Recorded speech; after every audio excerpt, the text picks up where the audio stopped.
Merci à votre pasteur, à Nicolas, de la confiance pour l'invitation. Et avant de commencer, je voudrais vraiment aussi vous transmettre les salutations donc, de l'église de Romans, Mauves-Saint-Marcellin, mais aussi plus particulièrement de la famille Zara qui était au milieu de vous il y a quelques temps. Il m'a dit saluez-les bien, on a quand même fait pas mal d'années avec eux. Ils vous portent dans leur cœur. Et ce matin, l'église, comme à l'habitude, prie pour vous. Il prie pour moi pour que vous puissiez survivre à ces moments. Mais on est heureux ce matin de se retrouver dans la présence de Dieu. Et ce matin, je crois que je voudrais commencer avec cette vérité. Je crois qu'il n'y a rien de plus beau que d'être chrétien. Et rien de plus beau que de porter le nom de Jésus-Christ dans notre vie. Excusez-moi, moi je bouge un peu, je suis un peu comme ça vous dérange pas. Mais je voudrais qu'on puisse faire quelque chose, c'est pas dans mes codes habituels, mais j'ai vraiment un cœur qu'on puisse ce matin se lever, qu'on puisse prier et rendre grâce à Dieu ensemble. Et juste pour l'œuvre qu'il a établie pour nous, parce que Dieu a fait de grandes choses. Dieu nous a révélé sa parole, Dieu nous a donné son esprit, Dieu t'a sauvé. Peu importe si tu passes des déserts, si tu passes des moments difficile, Dieu est avec toi. Et ce matin, il te dit, lève les yeux. Et ce matin, je voudrais qu'on puisse, nous, les croyants, les vrais croyants, ceux qui portent Jésus dans leur cœur, est-ce qu'on peut ensemble élever le nom de Jésus pour que ceux qui ont besoin encore de le connaître ce matin puissent recevoir la révélation que Jésus-Christ est vivant, que notre Dieu n'est pas mort, mais qu'il agit encore aujourd'hui. Est-ce qu'on peut prier ensemble et dire au Seigneur, merci pour le don de la vie. Merci Seigneur pour ta parole. Merci pour le Saint-Esprit. Merci pour la révélation parce que tu nous donnes de marcher dans la vérité. Et ce matin, nous portons ton nom et c'est une grâce qui nous a été offerte, un cadeau précieux que nous voulons encore, Seigneur, garder, serrer dans nos cœurs. Et ce matin, nous voulons te dire merci pour la joie que tu ranimes dans nos vies. C'est vrai que nous vivons sur cette terre, nous sommes sujets à tellement de choses, mais Seigneur, ta présence ranime nos cœurs. Notre présence nous donne de la force, elle nous donne du courage. Et ce matin, tu nous donnes la force d'être là devant toi et te dire encore merci. Merci parce que nous ne sommes pas abandonnés. Tu nous connais et tu, Seigneur, encore manifeste ta grâce sur toute ton Église rassemblée. Seigneur, qu'elle soit là, mais ceux qui ont la foi, Seigneur, tu les visites aussi ce matin parce que tu es notre Dieu. Tu nous as racheté à un prix précieux que ce matin nous voulons, Seigneur, encore honorer, Seigneur, serrer dans notre cœur dans le nom de Jésus. Amen. Gloire au Seigneur. Waouh. Je sais pas pour vous, mais moi, excusez-moi, je vous livre, mais moi je suis un peu des fois comme ça, je m'enflamme intérieurement. Mais moi quand je parle de Dieu, ça brûle dans mon cœur. Je suis un peu une cheminée, voilà. Et rien que là, ça y est, excusez-moi, mais ça y est là, moi je brûle. Mais ce matin, j'ai quand même une parole que je crois Dieu a mis sur notre cœur, sur mon cœur, pour vous, et peut-être même pour plusieurs. Et le titre de ce message, c'est Dieu te regarde aussi au dehors. Et pour commencer cette réflexion, je voudrais qu'on puisse lire ensemble deux versets dans le livre de la Genèse, au chapitre 39 et au verset 2 et 3. Ces deux versets, si vous avez des Bibles, je vous encourage à les lire, parce que je crois qu'il y a un petit problème au niveau de l'affichage. Donc, autrement, si vous n'avez pas de Bible, écoutez, j'essaierai d'être le plus audible possible. Il est dit, Genèse chapitre 39, versets 2 et 3, « L'Éternel fut avec lui, et la prospérité l'accompagna. Il habitait dans la maison de son maître, l'Égyptien.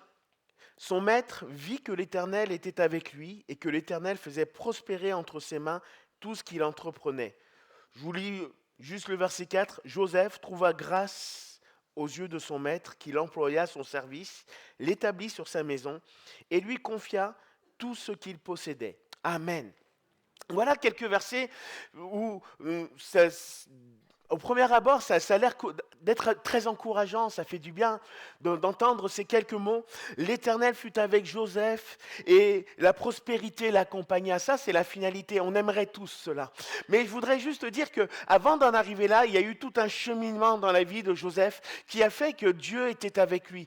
Et en fait, la vie de Joseph n'avait pas commencé à ce moment-là, alors qu'il était en Égypte, dans la maison de son maître. Mais la vie de Joseph avait commencé avec Dieu dès son enfance, dès sa jeunesse. Il est dit à partir du chapitre 37, lorsque vous lirez l'histoire de Joseph, que dès sa jeunesse, Joseph reçoit des visions, il reçoit des rêves, il reçoit des choses. Et je voudrais dire que la vie de Joseph avec Dieu n'avait pas commencé que dans ces moments de difficulté, mais elle avait commencé dès sa jeunesse. Dès sa jeunesse, il y avait une sensibilité, il y avait un cœur pour Dieu, il y avait des choses qui étaient là et que Joseph va développer. Pourquoi je dis ça? Parce que entre ce qu'il va vivre tout au long de sa vie et et la finalité que nous avons lue, en fait, Joseph va montrer que en dehors de son pays, en dehors de sa famille, il va rester le même vis-à-vis de Dieu. Il ne va pas changer. Et pourtant, je pense que pour ceux qui connaissent l'histoire, il y avait beaucoup de raisons, peut-être, de changer, d'abandonner, de renier, peut-être d'être différent ou de pouvoir jouer sur plusieurs tableaux. Mais Joseph va rester le même. Et la première chose que je voudrais dire, c'est que Dieu nous révèle que l'identité de Joseph, s'il avait puisé dès son enfance, et rien ne pouvait la changer. Être croyant, ce n'est pas une facette que nous façonnons simplement là lorsqu'on vient à l'église, lorsqu'on vient dans différents rassemblements ou lorsqu'on veut témoigner à quelqu'un, ça y est, je suis chrétien et après je ne suis plus chrétien. Non, être chrétien, c'est tout le temps. Ça se façonne lorsque tu es au milieu des frères et sœurs, et je bénis le Seigneur lorsqu'on est là tous ensemble. Mais être un vrai croyant, ça se façonne lorsque tu n'es pas à l'église. Lorsque tu es chez toi, lorsque tu es dans ton école, sur ton lieu de travail, lorsque tu es dans tes relations du quotidien avec ton voisinage ou autre, c'est là que ta véritable identité de chrétien se révèle. Et je crois que nous avons besoin encore de savoir une chose, le monde n'a pas besoin de connaître notre foi, ils ont besoin de voir Dieu dans nos vies. Le monde a besoin de voir Dieu dans nos vies. Quand je dis ça, non pas que la foi n'est pas essentielle, mais je crois que la foi, en fait, le meilleur appui de la foi, c'est notre témoignage. Et notre témoignage n'est pas de faire croire aux gens que nous sommes parfaits. Le témoignage que Dieu nous donne, ce n'est pas de faire croire aux autres que nous sommes meilleurs. Mais c'est de faire connaître au monde que nous avons un puissant soutien. Que nous avons quelqu'un qui est là, le meilleur éducateur, le meilleur professeur de toutes les générations, Jésus-Christ, qui change nos pensées, qui change nos actions, qui change notre façon de comprendre les choses, avec le meilleur des enseignants, le Saint-Esprit, et avec le meilleur livre d'école, la parole de Dieu. Et je crois qu'on a besoin encore ce matin de réaliser cela. Joseph, dans sa jeunesse, je suis convaincu qu'il avait une connaissance de qui était Dieu. Parce que les premiers abords de son récit, on voit que Joseph ne va pas vivre les moments les plus faciles. Joseph va avoir des rêves quand je vois les échanges, je comprends que dans sa famille, on sait que c'est Dieu qui parle à ce moment-là. Il va voir ses frères, il dit j'ai eu un rêve, il explique le rêve, alors il est tout content. Je pense qu'on aurait tous été un peu comme Joseph. Quand Dieu fait quelque chose dans ta vie, waouh, tu as envie de le dire. Waouh, tu sais ce que Dieu a fait dans ma vie aujourd'hui? Tu sais ce que Dieu a fait? Qu'est-ce qu'il m'a dit? Et là, tu le dis. Et lui, dans sa joie, il s'attendait à ce que ses frères se réjouissent, sa famille se réjouisse avec lui pour dire « Waouh, purée, Dieu, et Dieu t'a dit des choses, écoute, c'est super, on va te soutenir, on va prier avec toi. » Normalement, c'est ce qu'on voudrait. Mais à ce moment-là, ce n'est pas ce qui va germer. Il va y avoir de la jalousie, il va y avoir des choses, des querelles qui vont naître. Et là, la vie de Joseph va basculer. Je vous le dis comme cela avec des grandes lignes.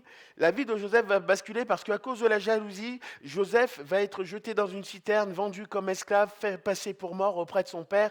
Il va se retrouver là en tant qu'esclave, puis après, il va être racheté, mis dans la maison de Pharaon. Il va être jeté en prison à cause d'une infidélité, du moins, d'une infidélité mensongère.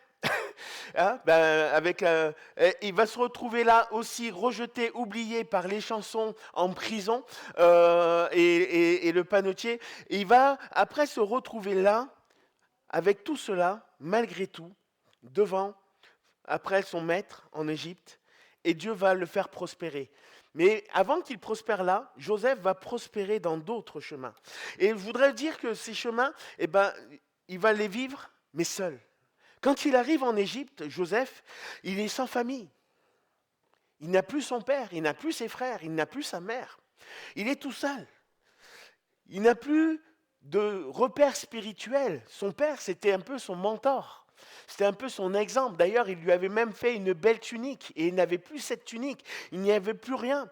Il n'avait plus d'église. Il n'y avait plus... Là, je donne des images d'aujourd'hui. Il n'y avait plus toutes ces choses. Il n'y avait pas de louange. Là, quand tu es rejeté, vendu, fait passer pour mort, rejeté par les tiens, je ne pense pas qu'il y avait le cœur à la louange. Mais en plus, il n'avait aucun soutien. Et pourtant, on va voir que Joseph va rester le même. Dans la maison de Potiphar, il va rester fidèle. Dans la prison, il va encore interpréter les rêves de Dieu qu'il y avait dans le cœur de ces hommes. Et je voudrais juste dire pourquoi. Parce qu'il y a quelque chose que Joseph va comprendre dans sa vie. C'est que Dieu est avec lui. En fait, Joseph n'est pas béni parce que c'est un bon croyant. Joseph, il est béni parce qu'il sait que Dieu est avec lui. Et je vais même faire l'inverse. Joseph est béni parce qu'il est avec Dieu aussi. Et je crois que nous devons comprendre ce matin que la bénédiction n'est pas parce que nous venons simplement à l'église, parce que nous sommes fidèles et assidus à l'église. Et je bénis le Seigneur pour tous les fidèles. Continuez, soyez fidèles et soyez-le de plus en plus. Mais il y a quelque chose qui doit surpasser en fait le fait que vous veniez à l'église, c'est le fait de venir dans la présence de Dieu. Ce matin, lorsque vous venez, vous devez être dans la présence de Dieu. Dieu vous appelle à rentrer dans sa présence, à vivre dans sa présence, à vivre au cœur de ce qu'il veut faire. Et ce matin, je voudrais vous dire que toutes les bénédictions se puisent au cœur de la présence de Dieu. Quand Dieu est avec toi et que toi tu es avec Dieu, Dieu peut établir son plan qui te bénira. Les plans ne sont pas toujours ce que nous prévoyons, mais Dieu bénira toujours celui qui est fidèle, celui qui obéit, celui qui demeure et qui veut être agréable à Dieu. Et dans la Bible, il regorge d'hommes, de personnes qui ont été fidèles à Dieu et qui ont été bénis. Daniel, par exemple. Lorsque il est loin de son pays et pourtant là il ne fléchit pas les genoux devant cette statue, avec ses compagnons lorsque les compagnons de Daniel sont sur le point d'être jetés dans le feu parce que le roi ne veut pas parce qu'ils ne veulent pas fléchir devant le roi Nebuchadnezzar. Néhémie qui est sur une terre étrangère, il va commencer à prier, il va demander à Dieu les temps où il voit que les temps sont là, il va commencer à prier. Pourquoi ? Parce que dans son cœur, il porte son peuple, il porte son église. Je le dis avec la version d'aujourd'hui. Est-ce que vous portez votre église aujourd'hui ? Est-ce que vous portez votre église dans le cœur ? Parce que là, Néhémie, le peuple de Dieu, n'est pas dans la meilleure des conditions. Elle est déportée, elle est en exil, elle ne vit pas ce qu'elle devrait vivre avec Dieu. Et là, Néhémie va commencer à jeûner et Dieu va ouvrir les portes et la faveur du roi pour que Néhémie aille bâtir de nouveau les murailles. Et on sait qu'il va y avoir des combats. Ruth, qui elle était étrangère en Israël, mais elle va rester attachée. Elle va rester attachée et elle va hériter de la promesse de Dieu. Elle va hériter des promesses qui étaient en Dieu. Et on peut bénir Dieu pour les bons exemples. Et il nous encourage. Parce que parfois, il peut y avoir aussi des mauvais exemples. Et ça aussi, ça existe. Et même biblique. Samson, par exemple.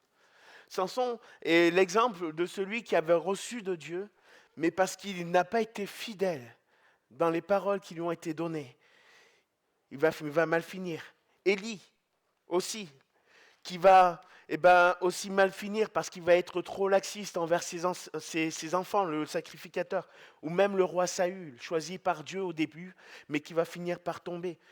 Alors ce matin, ce que je voudrais souligner, c'est que ta vraie foi, ta vraie maturité spirituelle, qui tu es vraiment, le véritable chrétien qui doit émerger de toi, n'est pas mesuré à ta fréquentation à l'église, mais elle est mesurée à la personne que tu es dans l'église.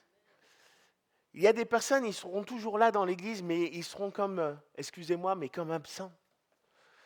Ils seront... Ouais, c'est vrai, on peut dire amen, mais on aimerait que ça change quand même.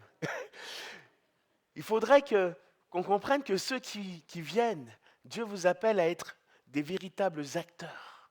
Il vous appelle à être des hommes et des femmes de prière, des hommes et des femmes de service, des hommes et des femmes investis pour le royaume de Dieu, qui portent ce royaume de Dieu. Parce que Joseph va le vivre.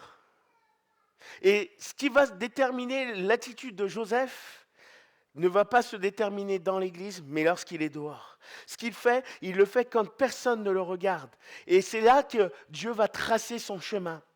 Dieu ne trace pas notre chemin lorsque nous sommes là simplement à l'église. Des fois, on attend d'être à l'église, recevoir des paroles ou autre. Mais Dieu dessine notre chemin dans le lieu secret. Dieu dessine notre chemin dans l'intimité. Et ce matin, c'est quelque chose que je voulais remettre vraiment à l'honneur. On n'est pas chrétien juste parce qu'un jour on s'est mis devant tout le monde en passant par les eaux du baptême et on a dit oui, j'accepte Jésus. Mais en fait, on est véritablement enfant de Dieu parce que chaque jour, j'entretiens cette relation, cette communion avec Dieu, cette relation avec la parole de Dieu, cette relation qui fait que mon cœur n'est pas un cœur tiède, mais il y a un cœur qui brûle. Et vous savez, les vrais croyants, on les reconnaît parce qu'ils ne sont pas insensibles à toutes ces âmes perdues autour de nous. Ils ne sont pas insensibles aux besoins de Dieu encore aujourd'hui. Nous prions pour vous. On prie beaucoup pour l'église de Valence et on remercie le Seigneur pour cette collaboration, cette joie qui est là parce que nous avons cette soif de voir le royaume de Dieu s'étendre. Et vous savez, votre pasteur tout seul ne pourra pas aller très très loin. Il a besoin d'hommes et de femmes fidèles. Il a besoin d'hommes et de femmes qui aiment le royaume de Dieu. Il a besoin d'hommes et de femmes qui aiment les projets de Dieu. Jésus lui-même a dit, ne savez-vous pas que je dois d'abord m'occuper des affaires de mon Père ? Jésus était investi pour cela. Et Joseph a été fidèle même lorsqu'il était tout seul. Il n'a pas rejeté le plan de Dieu pour sa vie. Alors que, imaginez-vous le contraste, il est destiné, il voit dans ses rêves, dans sa jeunesse, je dois régner. Mes frères sont comme des gerbes qui vont se prosterner, alors il ne comprenait pas tout, mais il savait que sa position était quand même élevée. Et lui, alors qu'il voit ces choses, il est en prison. Alors qu'il voit ces choses, il est injustement maltraité, il est rejeté. Et là, il se dit, mais ce n'est pas à ça que je dois vivre. Est-ce que des fois, il n'y a pas des chrétiens qui sont comme ça ? Ils sont là, ils sont dans l'église, et ils disent, mais ils ont l'impression de ne pas vivre ce qu'ils doivent vivre. La vérité, c'est que quand tu ne dois pas vivre ce que tu dois vivre, cherche Dieu, approche-toi de Dieu. Il y en a, ils partent, ils vont ailleurs, ils vont chercher des endroits où ils ont la possibilité de faire ce qu'ils voudraient faire. Non, parce que je voudrais vous dire que dans le désert, Dieu nous façonne. Dans le désert, Dieu nous prépare. Et nous devons accepter parfois certains déserts dans nos vies. Nous devons accepter certaines épreuves. Parce que je crois que Joseph va être formé dans la prison. Joseph va être formé à être fidèle, un homme intègre.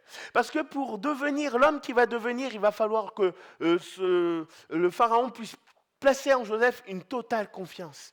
Et vous savez que pour placer une confiance, on distingue la fidélité. Aujourd'hui, on peut avoir deux schémas de vivre sa foi. On peut être devant tout le monde et faire un petit peu le fanfaron. Oui, je suis chrétien, mais je suis un homme. Je suis un homme, mais je suis un chrétien. Je suis ci, mais je suis ça. Et on joue sur les deux tableaux.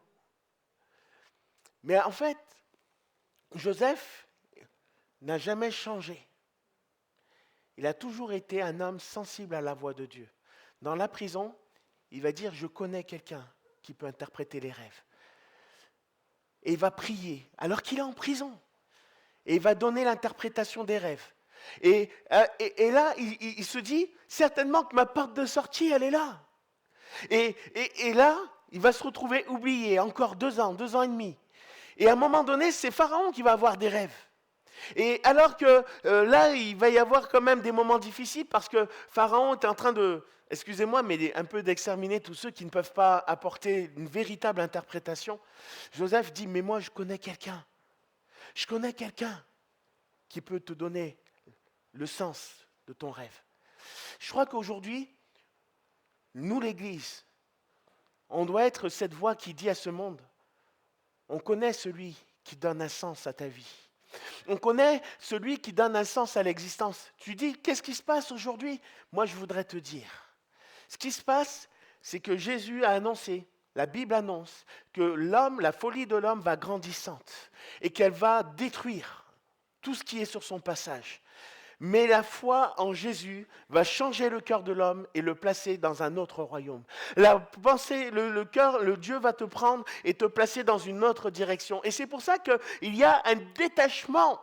Parce que Dieu dit, maintenant toi tu ne marcheras plus pour la destruction, mais sache qu'il y a un endroit qui t'est réservé, un pays promis, le royaume de Dieu. Et je voudrais qu'on puisse se laisser encore aujourd'hui saisir par ça. Ce que tu fais, fais-le quand personne ne te regarde. Joseph, lorsqu'il va être devant la femme de Potiphar qui va vouloir le séduire et dire « couche avec moi », ce qu'il va voir, il ne verra pas, quand il va refuser, il ne va pas le faire par peur de Potiphar, mais il va le faire par peur de Dieu. Il va dire « mais comment commettrais-je un si grand mal et pécherais-je devant Dieu ?» En fait, la clé, le secret, c'est d'avoir une crainte de Dieu, plus que celle des hommes. On a des chrétiens, ils veulent paraître devant les hommes pour avoir la faveur de l'homme.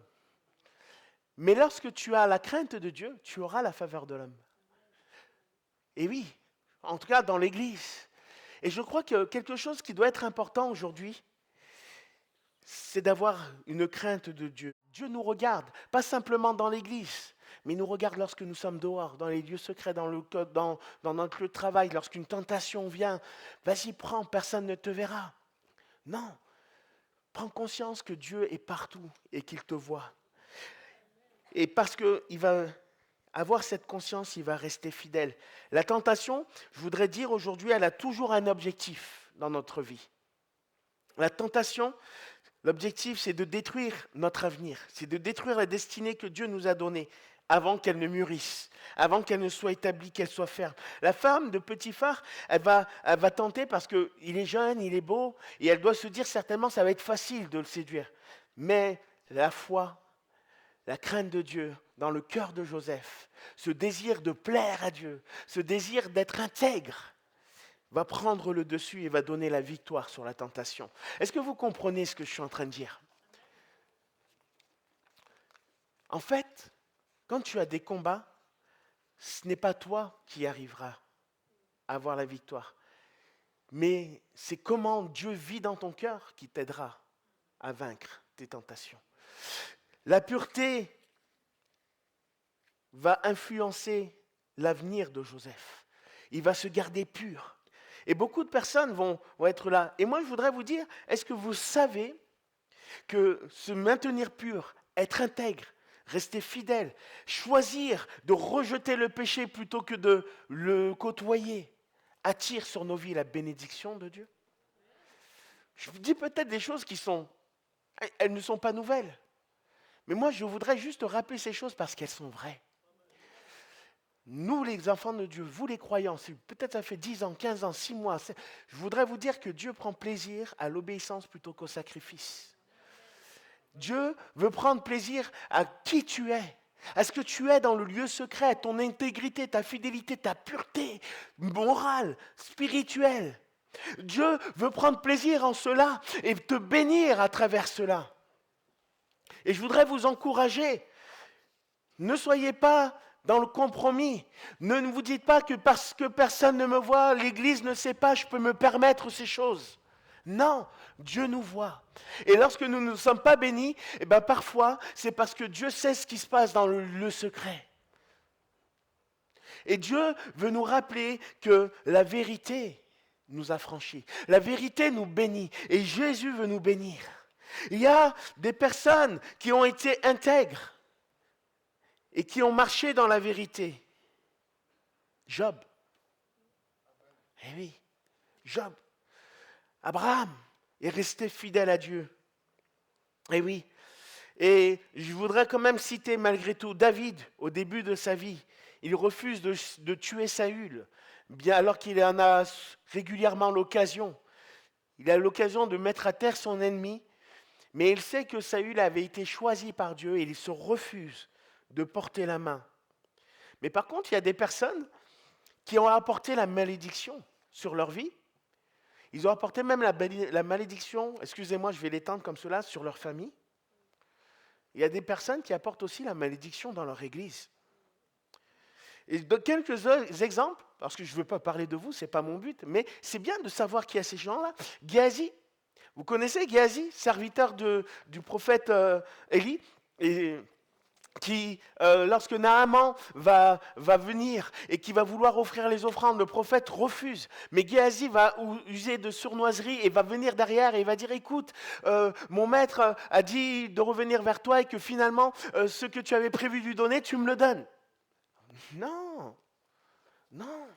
Il y a des gens qui sont comme cela. Le péché d'Acan, vous connaissez le péché d'Acan, qui va attirer la malédiction et la mort sur toute sa famille. Parce qu'ils vont prendre ce manteau de Shinéar alors qu'ils devaient tout dévouer par interdit. Ils devaient dire non, ne prends pas parce que Dieu n'en veut pas de ces choses-là.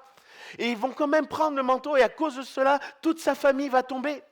On a aussi dans le Nouveau Testament Ananias et Saphira, qui, à cause de leur péché conscient, nourri, et jusqu'au bout, jusqu'à vouloir tromper l'Église, les apôtres, vont attirer la mort au milieu d'eux. Mais la Bible nous dit que juste après, la crainte va s'emparer du peuple et que la bénédiction et la grâce de Dieu va continuer à poursuivre. Donc, on voit bien ce contraste. Et moi, je voudrais vous dire que finalement, ce que nous vivons en dehors, dans les lieux secrets, va nous préparer pour vivre ce que nous vivons à l'intérieur. Je vais vous dire quelque chose. Vous savez, pour moi, normalement, le culte doit être la finalité de ce que tu vis en dehors. Ça doit être un lieu d'explosion de louange. Ça doit être un lieu de reconnaissance. Non, dites amen si vous êtes d'accord. En tout cas, moi, c'est ça. Parce que, en fait, quand tu viens le dimanche ici, parce qu'aujourd'hui on fait nos cultes le dimanche, lorsque tu viens le dimanche ici, eh ben tu viens parce que toute cette semaine, tu as lutté, tu as combattu, tu as prié, tu as été tenté, tu as été peut-être éprouvé, tu as été oppressé par des hommes, par des femmes, mais chaque jour, tu as compté sur la grâce de Dieu, Dieu t'a aidé, Dieu t'a fortifié, Dieu t'a relevé, tu as dit, je ne baisserai pas les bras, je resterai fidèle, je veux marcher, je n'abandonnerai pas la foi. Pourquoi? Parce que Dieu m'a promis des choses et je veux rester dans les promesses de Dieu. Et là, le dimanche, tu viens à l'église et là, tu dis Dieu, merci. Une semaine de victoire. Alléluia. Une semaine de délivrance. Une semaine où tu m'as relevé. Je n'ai pas baissé les bras. Tu m'as renouvelé. Ta fidélité est renouvelée chaque matin sur ma vie. Alléluia. Et alors là, je te loue. Waouh. Oui, c'est la vérité. Parce que dans le Nouveau Testament, on a des apôtres qui louent Dieu dans des prisons. Cette semaine, on a commencé cette semaine pour l'Église persécutée, on est dans le mois de l'Église persécutée. Et on commence à prier, on a des témoignages et des vidéos de ces chrétiens qui vivent la difficulté. Et vous savez qu'est-ce qu'ils disent dans leurs témoignages? Ils disent, mais on bénit le Seigneur, parce qu'à l'heure d'aujourd'hui, il y a en l'espace de 10 mois en Inde, 960 baptêmes. Waouh! Il y a des personnes qui se convertissent alors qu'eux, ils sont oppressés, ils sont mis en prison, on brûle leur maison, on les délocalise. On leur dit, à chaque fois, ils sont convoqués, ils sont obligés de fuir, ils se disent chaque jour, comment je vais faire? Mais ils louent Dieu. Ils restent fidèles, pas simplement parce qu'ils ont une église, ils restent fidèles parce qu'ils ont Dieu dans leur cœur. Et Joseph va être béni, il va avoir la faveur de Dieu parce que Dieu était avec lui. Est-ce que tu ne veux pas que Dieu soit avec toi? Dieu peut être avec toi dans tes prisons, dans tes déserts. Et je voudrais juste te dire quelque chose par rapport à Joseph. C'est pas la prison qui va conditionner l'avenir de Joseph, mais c'est Dieu qui va changer l'atmosphère qu'il y a dans la prison. Dieu va dans les prisons, il n'a pas peur. Et dans la prison, il va être capable de changer ce lieu austère avec une bénédiction. Parce que dans ce lieu, un homme va être sauvé, l'autre va être condamné. Sur la croix, Jésus, il va y avoir aussi une bénédiction. Alors que deux hommes sont crucifiés à droite et l'autre à gauche de Jésus, un homme va être sauvé et l'autre va être rejeté. Ce qui veut dire qu'aujourd'hui, la bénédiction s'opère à travers le choix de ta vie avec Dieu. Amen. Tu dois choisir la bénédiction. Tu veux choisir la vie. J'ai mis la vie et la mort devant toi, choisis la vie. Et ce matin, le Seigneur veut te rappeler, sois le même, au dehors comme en dedans. Alors je vais terminer. Ce que tu es peut être aussi un instrument de bénédiction. Elle peut être une bénédiction pour ta maison. Et pour cela, je voudrais vous encourager à ceci. Restons fidèles. Restons attachés, ayons la bonne vision de Dieu. Et comprenons ce qui plaît à Dieu pour chercher le cœur de Dieu. Parce que quand on cherche le cœur de Dieu, on attire la faveur de Dieu. Les vrais adorateurs adoreront Dieu en esprit et en vérité. Ce n'est pas dans les lieux simplement. Mais Dieu recherche ce matin des cœurs vrais, pas des apparences. Il veut chercher des hommes et des femmes spirituels. Et le message de Joseph ce matin nous rappelle que Dieu ne bénit pas simplement pour ce que nous montrons, mais la vie de Joseph nous montre que Dieu nous bénit pour ce que nous sommes en lui réellement. Ce matin, Dieu ne nous appelle pas à nourrir, et moi je bénis, vous êtes une très belle église. Je vais terminer avec ça. Je ne sais pas si votre pasteur veut faire un appel ou pas, mais vous pouvez venir. Je vais juste dire ce matin à vous, Église de Valence, que la fidélité, la pureté, le choix de vivre une vie intègre pour Dieu, amènera à la bénédiction. On veut être béni, sachez qu'il n'y a pas 10 000 voies. Il faut s'approcher de Dieu. Il faut le laisser nous transformer, même dans la prison, même dans le désert. De dire, je ne vais pas essayer de faire des compromis. Vous savez, dans mon témoignage, j'ai rencontré Dieu, j'étais sur un chemin qui pouvait m'emmener aussi en prison. Et alors que j'étais en interrogatoire, à ce moment-là, je me suis dit, il faut, Ludo, que tu retrouves les personnes qui étaient avec toi. Je vous assure, je ne suis pas un mauvais garçon, je me suis juste retrouvé au mauvais endroit, au mauvais moment. Et je me suis dit, il faut que tu les retrouves. Tu montes quelque chose, tu ficelles bien, comme ça tu vas t'en sortir. Et j'ai eu l'impression d'être un peu comme Joseph. Dans ce moment-là, je me suis retrouvé tout seul. Et là, Dieu me dit, écoute-moi. C'est moi ton ami. C'est moi ton Dieu. Compte sur moi. Je peux t'en sortir. Peut-être que cette parole, elle est pour quelqu'un. Peut-être que tu vis une épreuve, une prison, un désert. Dieu te dit, ne compte pas sur des moyens humains. Compte sur lui. Et Dieu, quand tu comptes sur Dieu, Dieu te bénit. Parce que quand tu comptes sur Dieu, tu places ta confiance en lui. Ce qui s'appelle la foi, et ça a été dit ce matin. Et ce matin, le Seigneur te dit, ce matin tu as peut-être reçu quelque chose, mais en fait, ce qui va en découler, en fait, va commencer à naître quand tu quitteras ce lieu. C'est quand tu vas sortir de ce lieu, qu'est-ce que tu feras? Est-ce que tu vas retourner dans tes habitudes? J'ai écouté un bon message, il m'a interpellé, il m'a un peu travaillé. Ou est-ce que tu vas rentrer chez toi et tu vas dire, Seigneur, je vais continuer à entretenir ma relation avec toi. Je vais continuer à être fidèle, à abandonner, à combattre vis-à-vis du péché. Je veux rejeter la fausseté. Je veux peut-être ne pas avoir peur de parler aux autres de ma foi. Ça ne sert à rien de dire, je suis chrétien, Jésus-Christ et tout le reste. Ce n'est pas ça le but. En fait, c'est de dire, je crois en Jésus. J'étais perdu, il m'a sauvé. J'étais mauvais, il est en train de me changer, de me transformer. C'est ça la véritable foi. C'est ça être un véritable enfant de Dieu. Parce que Joseph, il aurait pu manifester sa colère, mais il dit, hé, on peut prier si vous voulez. Vous êtes sur les mêmes chemins que moi, au panetier, à les chansons. Vous êtes sur le même chemin que moi, mais la prière peut tout changer. Dieu peut te montrer des voies, des chemins tracés, des choses, la porte de sortie. Et alors qu'il est rejeté, il continue à prier, il prie, il prie. Et lorsqu'il sort de prison, il donne encore, il sert, non pas Potiphar, mais il sert Dieu en apportant la révélation. Et parce que Joseph va être fidèle jusqu'au bout, il va être celui qui va pouvoir être placé, élevé, comme il avait reçu au point de départ. Il va être l'homme le plus puissant après Pharaon. Et un jour, qu'est-ce qui va se passer dans la vie de Joseph? Il va voir ses frères arriver. Dans la famille, il va y avoir ses frères. Et ses frères vont être comme ces gerbes qui étaient prosternés devant lui, parce qu'à travers cela, Joseph va sauver sa famille de la famine. Il va apporter la nourriture, je vous épargne des combats, mais la promesse de Dieu va s'accomplir. La promesse de Dieu n'est pas forcément un chemin facile, mais parfois, elle est semée d'épreuves. Mais dans l'épreuve, Dieu prend ces épreuves pour nous façonner.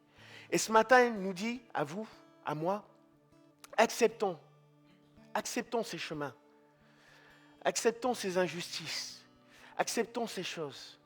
Et si ce matin, quelqu'un se sent interpellé par cela, vraiment, que Dieu vous touche. Je ne sais pas ce que tu prends.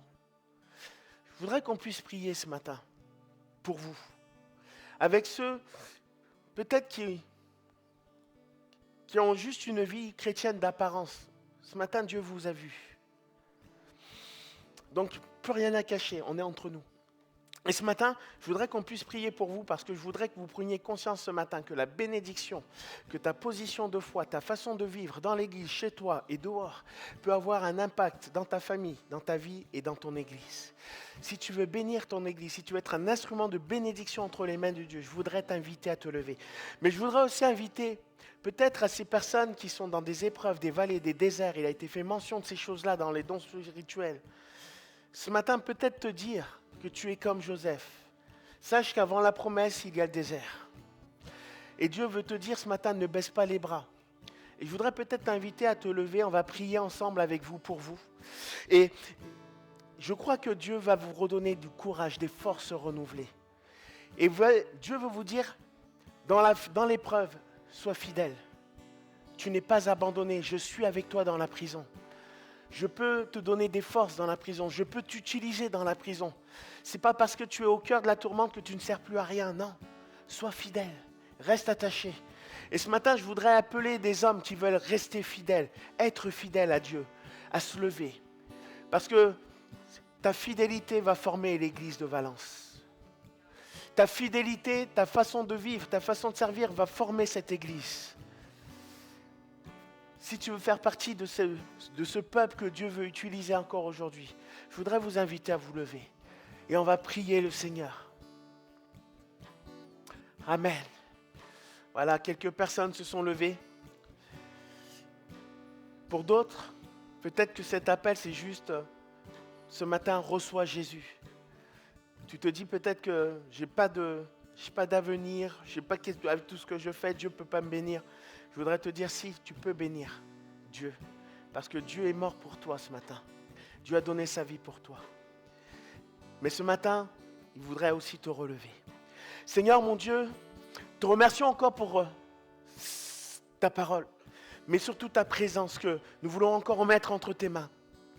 Et ce matin, tu vois ton église, ton peuple, pour qui tu as versé ton sang. Pour qui tu as souffert. Tu as tout donné. Jusqu'à ta propre vie pour elle. Tu as accepté toi-même les souffrances. Et la parole de Dieu nous dit que tu t'es rendu obéissant jusqu'à la mort de la croix. Et à cause de cette obéissance, aujourd'hui, une multitude d'hommes, de femmes sont sauvés en ton nom. Et ce matin, tu nous interpelles. Parce que peut-être que des personnes ont eu l'illusion de croire que l'Église, c'était simplement la facilité, la bénédiction, les choses belles. Mais tu nous rappelles encore ce matin que dans la vie d'une Église, d'un croyant, il y a des épreuves, il y a des injustices, il y a des oppressions, il y a des combats, il y a des luttes. Mais ce matin, Seigneur, notre prière, c'est comme cette prière que tu avais faite à Pierre lorsqu'il a été réclamé par Satan. Tu as dit, j'ai prié pour toi, afin que ta foi ne défaille point. Ce matin, ranime le feu de la foi de ceux qui ont cru et qui ont peut-être baissé les bras, de ceux qui ont cru et qui ont peut-être, à cause de l'intimidation des hommes, ont laissé des compromis, ont laissé des choses s'immiscer entre toi et eux, entre leur bénédiction et leur vie, entre ta présence et leur présence. Mais ce matin, Seigneur, tu veux ramener un souffle nouveau. Tu veux ramener, Seigneur, ton esprit. Tu veux ramener ta parole. Tu veux ramener la promesse. Et tu veux ranimer, Seigneur mon Dieu, encore le peuple de Dieu, afin qu'il marche et qu'il avance, parce que la promesse, elle arrive. Tu reviens bientôt. La victoire des victoires arrive. Tu reviens bientôt. Et Seigneur, encore aujourd'hui, tu peux nous sauver, nous arracher de la main de l'ennemi. Alors ce matin, que par la foi qui est manifestée dans la vie de celles et ceux qui se lèvent, ce matin, Seigneur, vois leur combat, vois leur souffrance, vois peut-être leurs doutes et leurs inquiétudes. Et nous te prions, Seigneur, relève-les ce matin. Relève-les, Seigneur, dans ton amour. Attire-les de nouveau à toi. Qu'ils aient de nouveau la vision que, Seigneur, tu n'es pas le Dieu qui les abandonne parce qu'ils vivent un désert. Mais montre-leur que tu es avec eux dans le désert. Et que ce matin, Seigneur, ils retrouvent en toi des forces renouvelées pour continuer à marcher, pour traverser et sortir du désert. Encore aujourd'hui, tu nous appelles à être ce peuple. Et Seigneur, c'est par ta grâce que nous allons continuer à marcher. Bénis-les dans le nom de Jésus. Et bénis celui ou celle qui saisit ta grâce ce matin. Nous te remercions ensemble, Seigneur notre Dieu. Amen.